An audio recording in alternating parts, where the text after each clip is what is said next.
প্রিয় বাংলাদেশ আজ কারামুক্ত। পুরো বাংলাদেশটাকেই বিগত 15 বছর ধরে বন্দি করে ফেলা হয়েছিল। আয়নাঘর মুক্ত আজ আমাদের প্রিয় বাংলাদেশ। বিরোধী মতের মানুষকে আয়নাঘরে আটকে রাখা হতো, আজ উন্মুক্ত হয়েছে গণতন্ত্রের দ্বার। আজ মুক্ত স্বাধীন প্রিয় বাংলাদেশ। প্রিয় বাংলাদেশের সাহসী ছাত্র জনতাকে বিরচিত অভিনন্দন।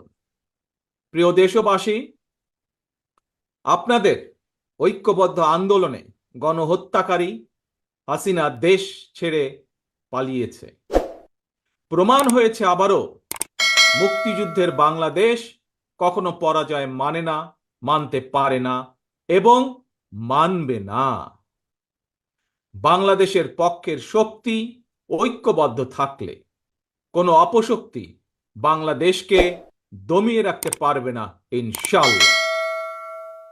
1971 এর মুক্তিযুদ্ধ আর 2024-এর মুক্তিযুদ্ধ, উভয় মুক্তিযুদ্ধেই জনগণের বার্তা একটি। কি সেটি? সেই বার্তা হলো শর্ত দিয়ে স্বাধীনতা হয় না। স্বাধীনতা প্রিয় জনগণ স্বাধীনতা অর্জন কিংবা স্বাধীনতা রক্ষায় কোনো শর্ত মানে না, মানতে রাজি না। গণহত্যাকারী স্বৈরাচারী হাসিনা পালিয়ে যাবার পরে বাংলাদেশ থেকে, প্রিয় বাংলাদেশ থেকে আমি যত মানুষের সাথে কথা বলেছি, প্রতিটি মানুষ অনুভূতি প্রকাশের প্রথম উচ্চারণ ছিল বাংলাদেশ স্বাধীন হয়েছে। স্বাধীন বাংলাদেশ থেকে বলছি। দেশ এবং জনগণকে স্বাধীন করতে গিয়ে চোখে মুখে বুকে গুলি আলিঙ্গন করা আবু সাইদ কিংবা মুগ্ধের মতন হাজারো ছাত্র ছাত্রী, তরুণ তরুণীকে প্রাণ বিসর্জন দিতে হয়েছে। আহত হয়েছেন অসংখ্য অগণিত মানুষ। এর ভিতরে ছাত্র ছাত্রী রয়েছেন, এর ভিতরে রয়েছেন সাধারণ মানুষ, গৃহিণী, এর ভিতরে রয়েছেন রাজনৈতিক নেতা কর্মী বৃন্দ। গণতন্ত্রের বিজয়ের ইতিহাসের এই মানুষগুলোর স্মরণীয় হয়ে থাকবে। ছাত্র জনতার এই বিপ্লবে দেশের সকল শ্রেণী পেশার মানুষ সেদিন রাজপথে নেমে এসেছিলেন।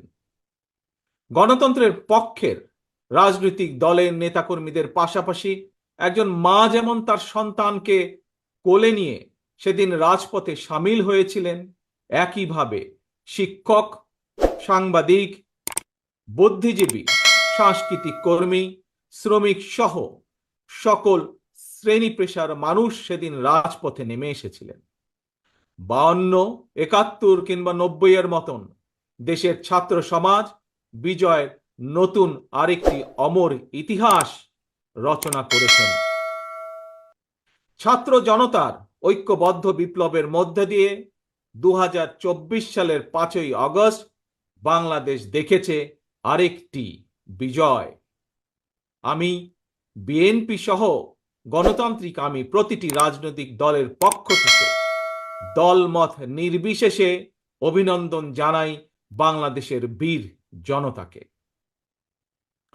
প্রিয় দেশবাসী, হাজারো শহীদের রক্তের বিনিময়ে অর্জিত স্বাধীনতার গৌরবকে কালেমুক্ত করার ষড়যন্ত্র এরই ভিতরে আবার শুরু হয়ে গিয়েছে।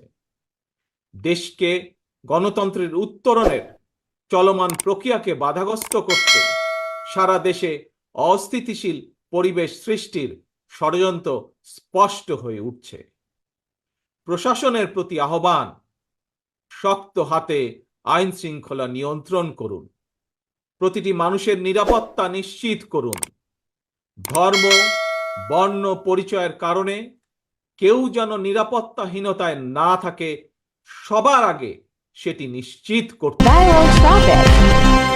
আমাদের সাথে থাকার জন্য ধন্যবাদ। নিউজ কেমন লাগলো আপনার মূল্যবান মতামত দিন। আল্লাহ হাফেজ। Please subscribe my channel.